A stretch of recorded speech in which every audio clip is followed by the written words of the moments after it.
hay algo, ¿sí? Por ejemplo, como les decía, a lo mejor si a alguien le da convulsiones, pues eso no es a lo mejor normal, ¿no? Podemos ver que a lo mejor hay algo más atrás de eso, no tanto físico, sino espiritual, ¿sí? ¿Y qué vamos a hacer ante esas situaciones, no? Entonces, dice, nos encontramos ante esa situación difícil y da la impresión de que Dios no le importa, no hay respuesta a nuestras oraciones porque Él parece indiferente, nos da la impresión de que no sucede nada cuando acudimos a Él. Eso nos pasa mucho, ¿no? Que ante una situación, una adversidad, oramos, pero no vemos respuesta, ¿sí? Y pensamos que el Señor no está en ese momento, y es cuando más está, ¿no? Es cuando más está ahí, pero Él quiere ver nuestro corazón, cómo actuamos, ¿no? Porque es lo que nos dice mucho nuestro pastor: si oramos, ¿para qué oramos? Oramos para nosotros pedirle al Señor que Él obre en esa situación, pero confiando en que Él va a hacer algo, ya sea lo que yo estoy deseando o a lo mejor otra cosa, pero de que va a responder, va a responder. Entonces ahí entra lo que es la fe, ¿verdad? La fe. Entonces si nosotros no oramos con fe, no tenemos fe, pues entonces somos incrédulos, entonces el Señor no va a actuar, ¿sí? No va a haber actuar. Y además dice que el no tener fe, ¿qué es? Es pecado. Es pecado, entonces es tremendo eso, ¿no? O sea, cuando uno analiza eso, entonces eso es lo que sucede luego aquí en nuestras vidas, que cuando no hay respuesta a nuestras oraciones y que vemos que Dios pues, se ve o lo sentimos así indiferente ante tal situación, pues nos da esa impresión, ¿verdad?, de que pues Dios no está haciendo nada, pero Él está ahí, ¿sí? Entonces, cuando nosotros estamos preocupados, aturdidos y dominados por el pánico, clamamos a Él y no obtenemos respuesta. Eso era la situación con la que se enfrentaron los discípulos. Esa era la misma situación, ¿sí? Que estaban los discípulos ahí, atemorizados porque se sentían que ya se hundían, y el Señor dormido, el Señor Jesús dormido, y lo sentían indiferente, ¿no? Como diciendo, ¿no vas a hacer algo? ¿Sí? Entonces, dice, por eso entonces, al despertarle, nuestro Señor se levantó y sin decirles nada a ellos de momento, reprendió al viento y literalmente puso una mordaza al mar, y a continuación reprendió a sus discípulos. O sea, también es fuerte, ¿no? Ellos habían acudido a Él con las palabras, ¿no te importa que perecemos? Mateo añade que le dijeron, sálvanos Señor, que perecemos. No sé lo que esperaban que hiciera Jesús, pero lo que hizo les pilló, o sea, les tomó totalmente por sorpresa, ¿sí? Pues fue algo que no se esperaban, o sea, no sé qué pensaban que iba a hacer el Señor Jesús, ¿verdad? Pero menos eso que hizo. ¿Sí? Dice, pero se había dejado dominar por el pánico, y cuando nos sucede eso, esa es la actitud que adoptamos, ¿no es cierto? O sea, cuando nos invade el pánico, esa es la actitud, que hay veces hasta nos molestamos, ¿no? Con alguien que a lo mejor nos quiere auxiliar, ¿sí? Nos invade el temor y hasta actuamos molestamente con alguien cuando a lo mejor lo que quieren es ayudarnos y nosotros nos molestamos aún, ¿sí? Entonces dice, De hecho, estaban diciendo, no te quedes ahí tan tranquilo, haz algo. De modo que él se puso en pie y sus primeras palabras fueron para reprender al viento y para callar al mar. Le dijo al viento, paz, y al mar, calla, enmudece. Y lo que sucedió dejó a los discípulos muy sorprendidos, porque se hizo de repente una gran calma. Bien, cuando el relato nos dice que el Señor reprendió el viento y le habló al mar diciéndole, calla, enmudece, es preciso que entendamos que no estaba realmente hablándolo a los elementos, o sea, al mar ni al viento, ¿sí? Dice, después de todo, ¿de qué servirá hablarles al viento al pasar sobre nosotros? ¿O hablarle al agua con todo su ímpetu? Creo que la historia del rey que intentó detener las mareas, mandándolas a que se cesasen, y éstas hicieron caso omiso, como acostumbran a hacer las mareas, y siguieron golpeando contra la orilla. No creo que nuestro Señor estuviese hablando de los elementos del aire y del mar. Lo que es preciso es que entendemos que de este relato, que Él, sabiendo con tan claridad y también lo que para nosotros es invisible y que nosotros con tanta frecuencia olvidamos, le habló más bien a las fuerzas demoníacas que se ocultaban tras la furia de la tempestad y del mar, ¿sí? Entonces ahí nos deja ver eso, que era algo que estaba influenciando al mar, ¿no? A las olas y al viento, ¿no? Pero atrás de eso, sabemos que nosotros como cristianos, exactamente, como dice mi hermana, como decía Pablo, que la lucha no es contra carne ni sangre, sino contra principados, jueces y potestades, ¿sí? Exactamente, así es. Entonces, nuestra lucha es con ellos. Entonces, nosotros no lo vemos, pero eso se mueve en ese mundo espiritual, ¿verdad? Pero entre más nosotros crecemos, el Señor nos abre o nos da ese don para ver más allá, ¿no? Porque hay veces uno lo quiere ver así con nuestros ojos físicos, no es posible. Tenemos que ver con los ojos espirituales, ¿sí?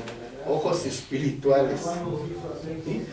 Entonces vemos un problema, vemos una circunstancia, pero vemos que pues atacamos ahí físicamente la situación, ¿no? Esto nos pasa, creo que mucho con nuestros hijos, o sea, no vamos tan allá, ¿sí?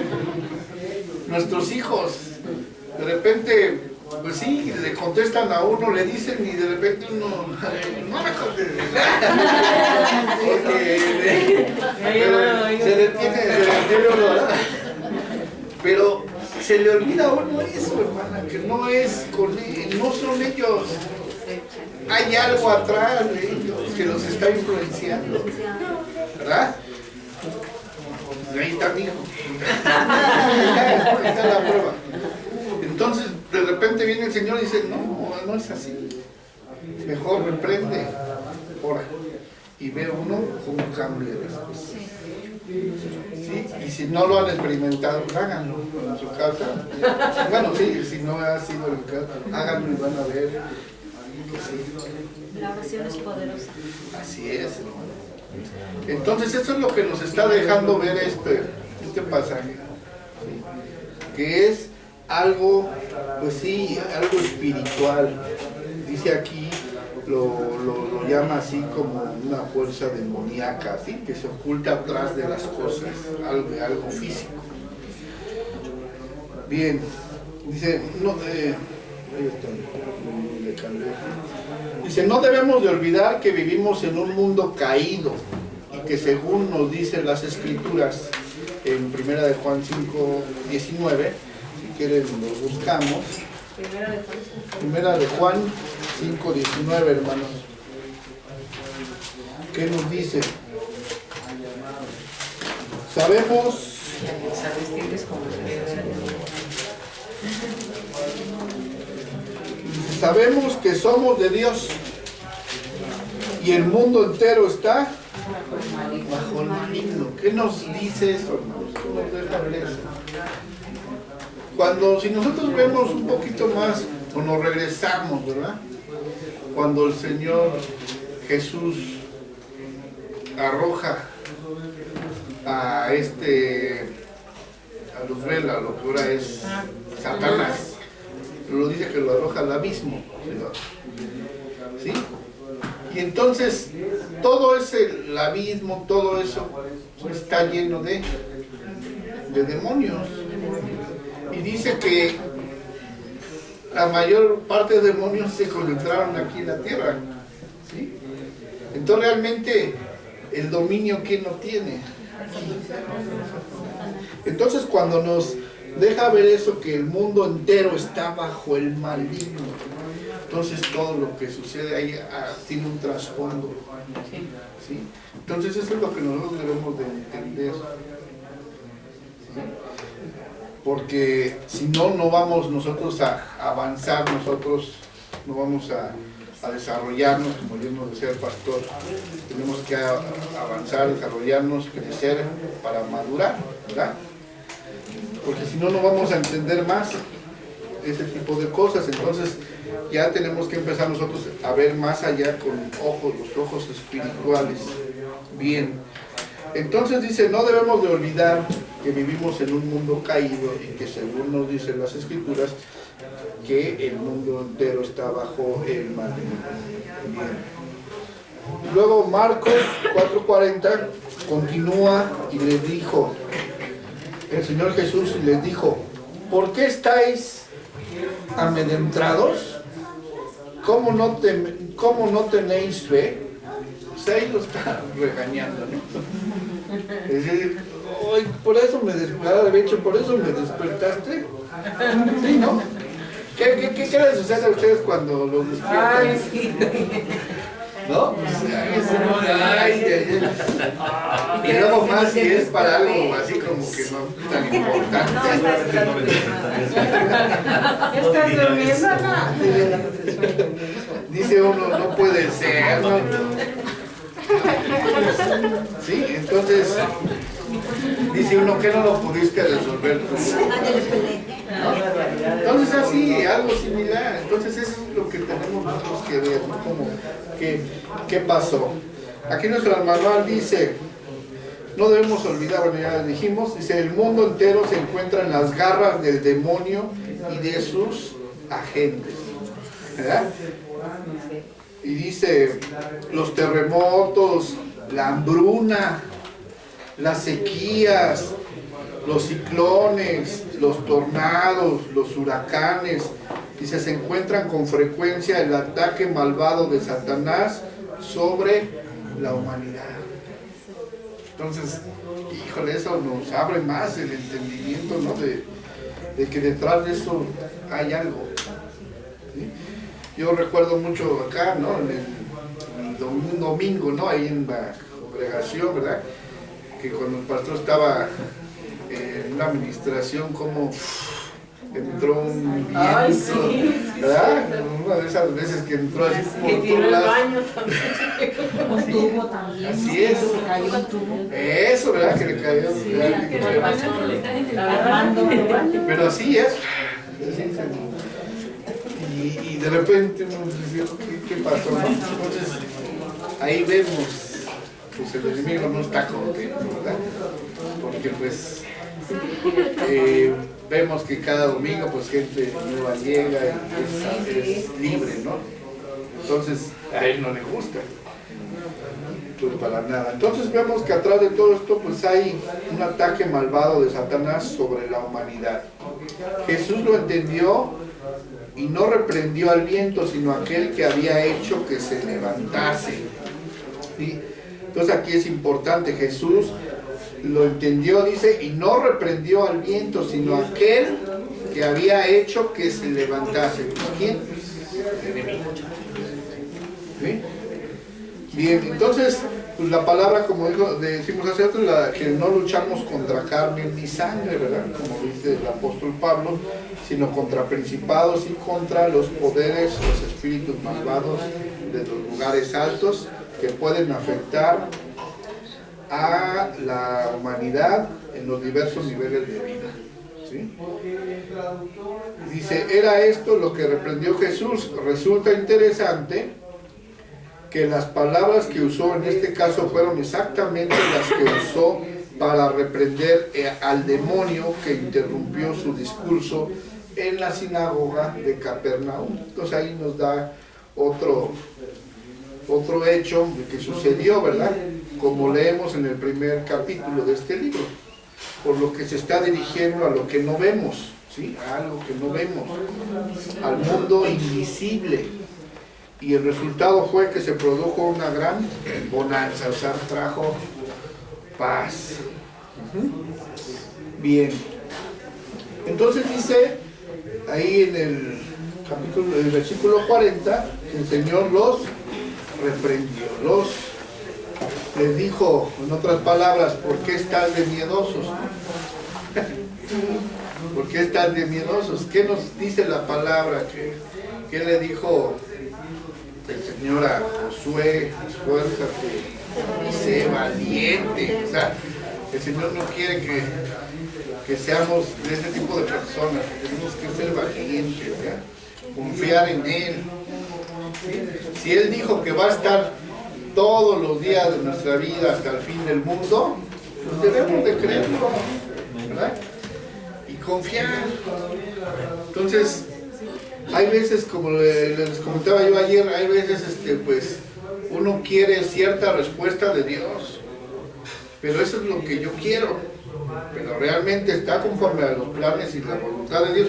Entonces por eso hay veces pues nos frustramos porque decimos, Señor, es que no me respondiste. No, sí respondió, pero no como yo quisiera. ¿Sí? Entonces es eso, por eso tenemos que alinearnos a lo que Él quiere, ¿sí? Que sea a la voluntad de Él. Porque si no, nos vamos a vivir así toda la vida, nos vamos a estar frustrando. Y pues mucha gente, la prueba está en que mucha gente se ha apartado por eso. ¿Ya? Dice entonces, ¿cómo no tenéis fe? ¿Verdad? Ahí también les dice, ¿por qué no tenéis fe? Dice, este es el motivo por el que las personas tienen miedo, porque pierden la fe. La fe es la respuesta al temor.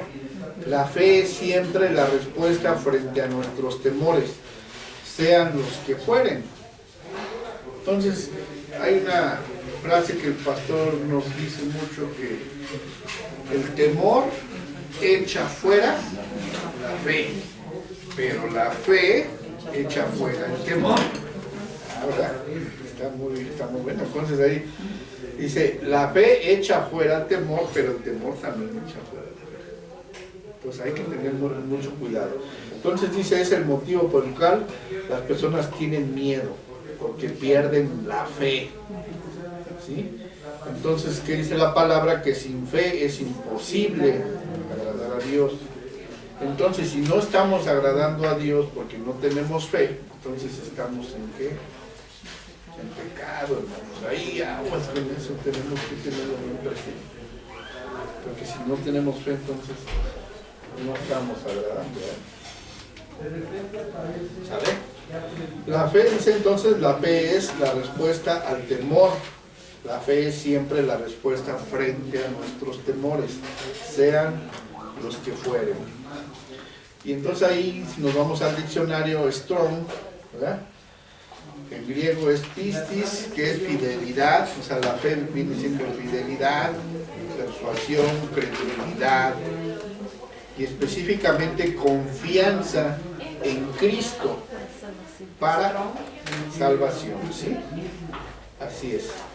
Entonces, dice específicamente confianza en Cristo para salvación, o sea, tenemos que creer en Él. Nosotros creemos en el Señor Jesús, ¿verdad? la pregunta es, ¿lo vimos cuando el Señor Jesús fue crucificado? ¿Sí lo vimos? No, por eso es fe, ¿verdad? Porque creemos en que Él fue crucificado por causa de nosotros. Entonces estamos creyendo en Él, ¿sí? Así también nuestros antepasados, igual, ellos fueron salvos por la fe en el que iba a venir el Mesías. También no lo vieron, ¿sí? Pero creyeron, ¿sí? Entonces, ahí podemos ver que eso es fe. Porque aquí el mundo, ¿qué nos dice? Lo contrario, ¿no? Para ver, ¿cómo es? Hay que ver para creer, eso es lo contrario. Entonces vean cómo nos arrastra el mundo. Entonces, si nos dejamos llevar, aquí es lo contrario, ¿sí? Muy bien. Ahora, si buscamos qué es temor, también en el diccionario Strong, el griego phobos, es alarma, es susto, respeto, miedo, es percibido como la pérdida de control, ¿sí? El miedo nos saca de control, ¿sí? ¿Por qué dice respeto también? Porque, bueno, sabemos que hay dos tipos de temores, ¿sí? El temor como una reverencia hacia alguien supremo y el temor de miedo, ¿sí? Entonces ahí hay que tener mucho cuidado, ¿verdad? Esto ya lo veremos más adelante, ¿sí? Entonces el temor dice que el temor nos saca de control. Entonces nuestro manual aquí dice, es evidente que no la tenían, o sea, no tenían ¿qué? Fe, los discípulos. Habían olvidado todo lo que Él les había dicho en el Sermón del Monte acerca de lo mucho que el Padre les amaba. ¿Por qué creen que el Señor nos trae a los cultos, a las oraciones, a las enseñanzas? ¿Por qué creen? Y luego, yo lo pensé en algún momento y decía, pero siempre nos dicen lo mismo. No, bueno, pero bueno, yo lo pensé, ¿no? Así, pues sí, pero ¿por qué creen que lo repiten otra vez? ¿Por qué el Señor viene y lo repite? Como dice el hermanita, pues sí, porque se nos olvida, hermanos. O sea, el ser humano es muy dado a eso, que se nos olviden las cosas. Y para que la hagamos, ¿qué? Nos tienen que estar diciendo sí, una y otra vez. Y entonces el Señor viene a través de la palabra y nos recuerda, ay, sí, otra vez, sí, ya me acordé. Y ya uno allá afuera no lo aplica uno. Entonces ese es el problema, como dice en Santiago, ¿verdad? Santiago, que es 1:22, dice que no seamos oidores, ¿verdad? Nada más, sino hacedores. Eso es lo que nos cuesta más, ¿sí? Porque a lo mejor, pues sí, lo sabemos, pero ver lo que hicimos, ¿no? A la mera hora, pues, ahí es donde viene la prueba y pues no la pasamos bien. Entonces, decimos, y les dijo el Señor Jesús, ¿por qué estás así, amedrentados, como no tenéis fe? Entonces temieron con gran temor y se decía el uno al otro, ¿quién es este que aún el viento y el mar le obedecen? Pues nada más simplemente que Dios. Sí. Pero fíjense, el Señor Jesús era un ser humano como nosotros, pero ¿de quién venía el poder? Del Padre. Exactamente. Entonces así mismo nosotros, igual nosotros no tenemos nada. Pero si nosotros estamos en comunión y le pedimos al Señor ese poder, el Señor nos lo da, ¿verdad? Pero para que sea para los propósitos. Si no, pues no, ¿verdad? Porque si no, vamos a andar haciendo cosas que no son correctas. Bien, dice, lo maravilloso de este incidente es... Lo maravilloso de este incidente es que a pesar de que los discípulos suspendieron su examen de fe, ¿sí?, se había fijado el fundamento para una nueva expresión de fe la próxima vez que fuese puesto a prueba. Su propio fracaso les presentó la posibilidad de una nueva expresión de fe en el futuro. O sea, pues yo creo que esto nunca lo olvidaron, ¿verdad? Y eso les sirvió. Así es, hermano. Bueno, vámonos al otro incidente que habla del versículo 5, perdón, capítulo 5, versículo 1 al 20. Vamos rápido a leerlo para saber de qué se trata. ¿Alguien me ayuda? De capítulo 5, de versículo del 1 al 20, por favor. Uno solo si quiere. Y ya luego. Gracias.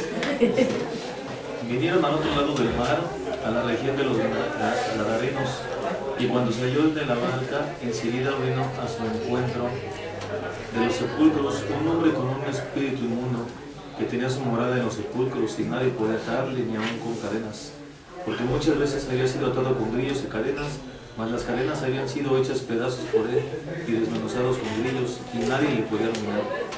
Y siempre de día y de noche andaba dando voces en los montes y en los sepulcros, e hiriéndose con piedras. Cuando vio pues a Jesús de lejos, corrió y se arrodilló delante de él, y clamando a gran voz dijo: ¿Qué tienes conmigo, Jesús, Hijo del Dios Altísimo? Te conjuro por Dios que no me atormentes. Porque le decía: sal de este hombre, espíritu inmundo. Y le preguntó: ¿cómo te llamas? Y le respondió diciendo: Legión me llamo, porque somos muchos. Y le rogaba mucho que no los enviase fuera de aquella región. Estaba ahí cerca del monte un gran hato de cerdos paciendo, y le rogaron todos los demonios diciendo: envíanos a los cerdos para que entremos en ellos. Y luego Jesús les dio permiso, y saliendo aquellos espíritus inmundos entraron en los cerdos, los cuales eran como 2000, y el hato se precipitó en la mar por un despeñadero, y en la mar se ahogaron. Y los que apacentaban a los cerdos huyeron y dieron aviso a la ciudad y en los campos, y salieron a ver qué era aquello que había sucedido. Vienen a Jesús y ven al que había sido atormentado del demonio y el que había tenido la legión, sentado, vestido y en su juicio cabal, y tuvieron miedo. Y les contaron lo que habían visto, cómo le había acontecido al que había tenido el demonio y lo de los cerdos.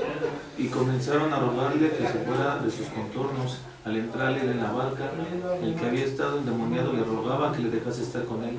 Mas Jesús no se lo permitió, sino que le dijo: vete a tu casa y a los tuyos, y cuéntales cuán grandes cosas el Señor ha hecho contigo, y cómo ha tenido misericordia de ti. Y se fue y comenzó a publicar en Decápolis cuán grandes cosas había hecho Jesús con él, y todos se maravillaban. Entonces aquí dice, este incidente vuelve a abrir entre nosotros todo el ámbito de lo oculto, ¿verdad? Que aquí vemos que había un demonio, algo atrás de él, ¿verdad? Y que dice que pues lo amarraban hasta con cadenas y grillos, exactamente, y los rompía, ¿no? Entonces había una fuerza ahí demoníaca, ¿no? O sea, que no es del ser humano. Entonces había ahí una opresión. Seguramente esta persona pues estaba pues desesperada, ¿no? Porque no podía librarse él de eso, ¿verdad? Y cuando los demonios se apoderaban de él, pues se transformaba, ¿no? Entonces aquí podemos ver eso, que atrás de eso había demonios. Aquí hablan de una legión, aquí el manual nos habla de 2000, ¿no? De más o menos que de 2000 demonios, ¿sí? Sí, pero ¿cómo se llama? Yo estaba por ahí investigando que una legión anteriormente en lo que eran los ¿cómo se llama? Los romanos, exactamente, que en su ejército romano una legión eran más de 6.000. Entonces, bueno, depende de los que sean, ¿verdad? Ya si son 2.000, son muchos. Más de 100. Imagínense, ¿no? Ya con uno, imagínense ahora 2.000, 3.000. Entonces vean el grado, ¿no? El grado de poder que tenían sobre esta persona. Y entonces aquí dice, nos hace ver el escritor tres cosas. Dice, es evidente, en la página 55 hasta abajo, último párrafo, dice, es evidente que existen diversas etapas y grados en los que los demonios, los espíritus malvados, pueden afectar y poseer o controlar a los seres humanos. En este incidente tenemos un caso extremo y en él encontramos una lista de al menos 7 señales que indican que los espíritus demoníacos estaban obrando en la vida de una persona. ¿Sí? Dice, en este caso el hombre vivía entre los sepulcros, es decir, entre los cuerpos muertos, en las cuevas de piedra caliza que se alineaban en los riscos junto al mar de Galilea, donde colocaban a sus muertos. Dice, siempre se encontraban este elemento, los demoníacos viviendo en medio de la, así dice, de la porquería